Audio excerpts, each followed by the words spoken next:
से कहूं team India 4 बड़ी वजह से यह सीरीज हार गया। क्या शुभमन गिल की खराब कप्तानी से, क्या विराट कोहली की खराब परफॉर्मेंस से, क्या जसप्रीत बुमराह या कुलदीप यादव को टीम में ना सिलेक्ट करने से टीम इंडिया सीरीज हार गया, सब कुछ बताएंगे। शुभमन गिल को कप्तान बनाने का क्या फायदा है जब सारे फैसले रोहित शर्मा बता रहे हैं, ये करना है वो करना है, बॉलिंग किसे करना है, और उप कप्तान का क्या फायदा, उससे कोई पूछ ही नहीं रहा है। उससे बढ़िया रोहित शर्मा कप्तान और शुभमन गिल उप कप्तान होते हैं। तो आज भारतीय टीम सीरीज हाथ से नहीं गंवा सकती थी। देखिए, इंचार ने कटवाई टीम इंडिया की नाक तो ऑस्ट्रेलिया के खिलाफ करवाया।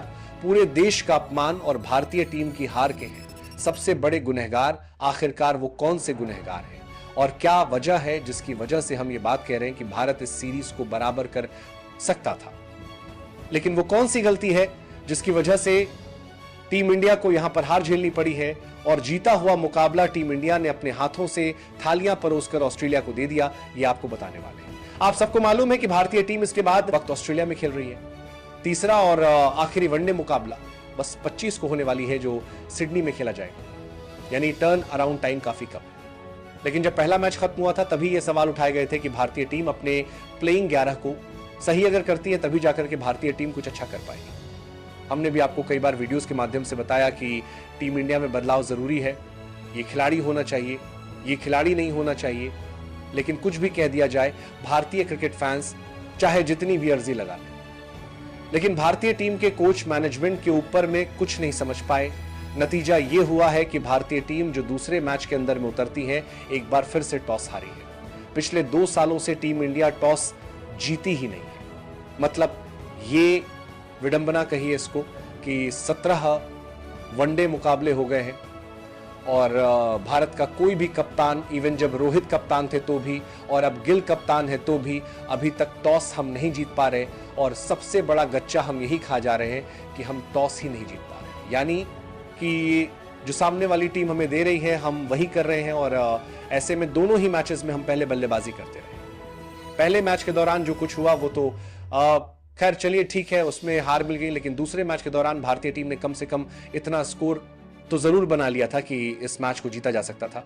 लेकिन हम ये मैच भी हार गए। तो ऐसे में वो 4 ऐसे गुनहगार मैं आपको बताने वाला हूं जिनकी वजह से ही भारत को ये अपमान का घूंट पीना पड़ा है। और अब आखिरी मैच के अंदर में ऑस्ट्रेलिया चाहे अपनी शेफील्ड शील्ड की कोई टीम लाके उतार दे, अपनी लोकल डोमेस्टिक टीम उतार दे, या जो बीबीएल की टीम है उसको उतारे, हमारी हार ऐसा लग रहा है कि हमारी जो तैयारी है उसको देखते हुए वैसे भी पक्की नजर आएगी, क्योंकि ऑस्ट्रेलिया को पता है कि सीरीज तो वो जीत चुके हैं। उस दिन ट्रॉफी जो है वो उठाते नजर आएंगे। ट्रॉफी जब शूट हुआ था उस समय तो गिल और मिचेल मार्श एक साथ वो ट्रॉफी लिए थे। लेकिन अब जब तीसरा वनडे खत्म होगा तो भारत जीते या हारे, ऑस्ट्रेलिया वालों के हाथ में वो ट्रॉफी रहेगी। और फिर ऑस्ट्रेलियाई सेलिब्रेशन तो आप सबको पता ही है कि कैसे चिढ़ मचाती है भारतीय फैंस के अंदर में, या जब हम सब देखते हैं तो वो सारी चीजें, वो जलालत जो है वो झेलनी पड़ेगी टीम इंडिया को। लेकिन इसके पीछे कारण कौन कौन रहे हैं? सबसे पहला कारण हमारे टीम इंडिया के मशहूर कप्तान शुभमन गिल साहब द ग्रेट। ये ऐसे कप्तान है, जब से कप्तानी इनको मिली है इनको खुद को पता नहीं होता कि इनको टीम का प्लेइंग 11 क्या बनाना होगा।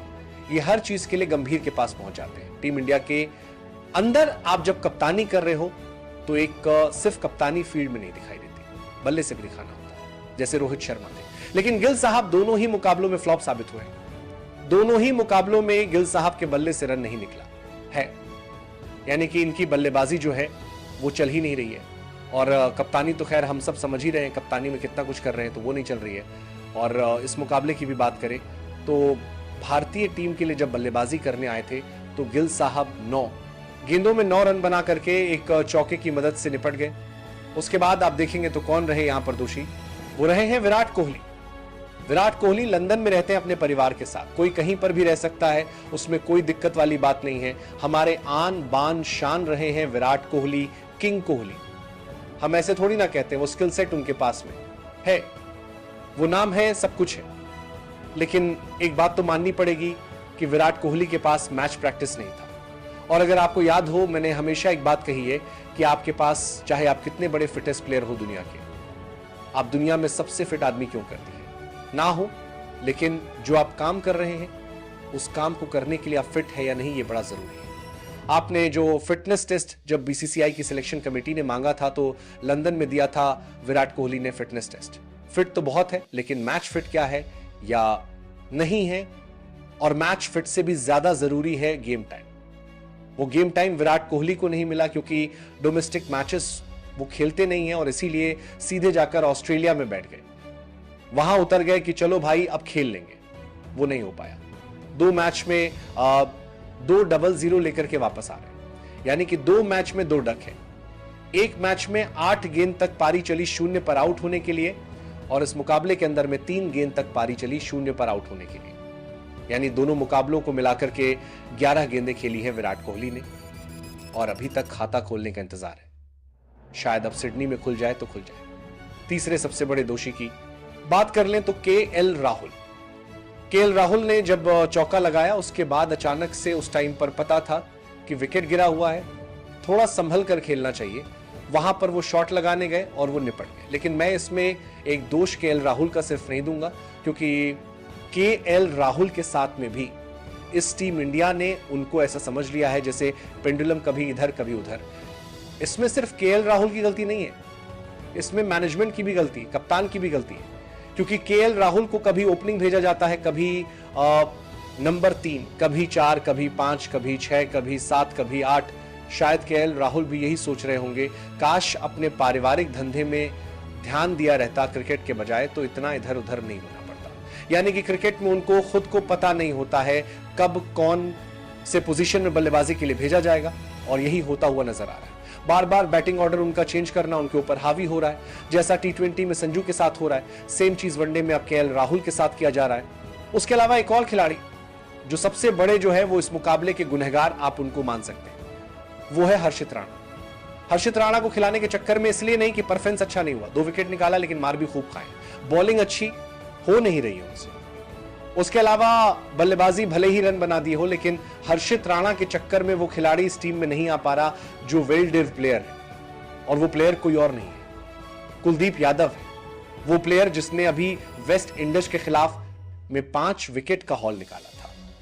उस खिलाड़ी को आपने इस टेस्ट, इस वनडे सीरीज से बाहर रखा है, और यह बात भी सच है कि अगला मुकाबला जो सिडनी में होगा, आप देखेंगे कुलदीप यादव टीम में आएंगे। आप किसकी जगह पर आएंगे ये वक्त बताएगा, लेकिन 30 घंटे के बाद आपको दिखाई देगा कुलदीप यादव मैच खेलते नजर आएंगे, क्योंकि कुलदीप यादव वो प्लेयर हैं जो आपको कम से कम जलील होने से बचा सकता है। यानी कि आपका जो सोने वाला है 3-0 से, उसको होने से बचा सकता है कुलदीप यादव ही। ऐसे में कुलदीप यादव का ना होना भारतीय टीम के लिए मुश्किल खड़ा करता नजर आया। अब यहीं से मैं एक और चीज बताता हूं आपको, ऑस्ट्रेलिया की टीम के लिए पता है प्लेयर ऑफ द मैच कौन बना। एडमम ज़ैम्पा 4 विकेट बंदे ने निकाले हैं। पिछला मैच वो खेला नहीं था क्योंकि वो पिछले मैच में नहीं थे, पारिवारिक कारणों की वजह से वो पिता बने हैं, और ऐसे में जैसे ही वो आए हैं दूसरे मैच में उनको ऑस्ट्रेलिया ने दोबारा खिलाया, सीधे मैच के अंदर में 4 विकेट लेके गए।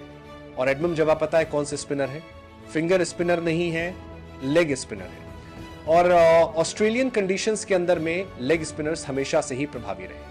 कारण ये होता है कि भारतीय कंडीशन में आप देखेंगे एशियन अपोनेंट पे तो जहां गेंद ग्रिप करती है वहां पर फिंगर स्पिनर हमेशा काम करता है, लेकिन जहां गेंद ग्रिप नहीं करती है वहां पर आपके पास लेग स्पिनर होना चाहिए, रिस्ट स्पिनर होना चाहिए। और मैं ये बात दावे के साथ कहता हूं, कुलदीप यादव कहीं भी, किसी भी दिन, किसी भी स्टेडियम में, किसी भी टीम के खिलाफ एडम ज़ैम्पा से बेहतर क्वालिटी स्पिनर है। उसके बावजूद दुर्भाग्य यह है कि कुलदीप यादव के भारत में 5 विकेट लेने के बाद भी हम उनको ऑस्ट्रेलिया कंडीशन में, जहां मिडिल ओवर्स में आपको स्पिनर चाहिए था, इवन सेकेंड वनडे के अंदर में हमारे स्पिनर्स वॉशिंगटन सुंदर और अक्सर ने अच्छा काम किया था, हम कुलदीप को नहीं खिला रहे। क्यों नहीं खिला रहे? क्योंकि हमको एक तो नंबर 8 तक की बल्लेबाजी चाहिए, और जो पेसर चाहिए उसमें हमको हर्षित राणा की एंट्री चाहिए। तो अब सवाल यह बनता है, कुलदीप यादव को अब तो आप खिला भी लोगे तो असर क्या पड़ेगा? सीरीज का रिजल्ट तो खत्म हो चुका है, चाहे आप 3-0 से हारो, चाहे आप 2-1 से हारो, सीरीज तो आपके हाथ से जा चुकी है। अब एक ही चीज बचता है, वो ये कि क्या विराट कोहली कम से कम आखिरी मुकाबले के अंदर में कोई ऐसी बड़ी पारी खेलेंगे जिससे ये उम्मीद बंधे कि चलो कम से कम मैच प्रैक्टिस उनको मिलता हुआ नजर आया है। क्योंकि विराट कोहली तो नहीं चल पाए, रोहित शर्मा ने शानदार पारी खेली है, और रोहित तो दिखा रहे हैं कि वो पहले भी फॉर्म में थे, अभी भी फॉर्म में है, और अब तो फिटनेस भी सही करनी है, लिया है तो आगे के लिए वो ध्यान दे रहे हैं। लेकिन टीम इंडिया की जो ये गलतियां हुई हैं, इसके सबसे बड़े अगर गुनहगार की बात करें तो वो गौतम गंभीर हैं, जो शीर्ष पर बैठे हुए हैं, जिनके इशारों पर सारे फैसले लिए जा रहे हैं। तो आपको क्या लग रहा है? क्या यहां पर जो टीम इंडिया के साथ हुआ है वो सही हुआ है या गलत हुआ है? कमेंट करिएगा। Thank you so much.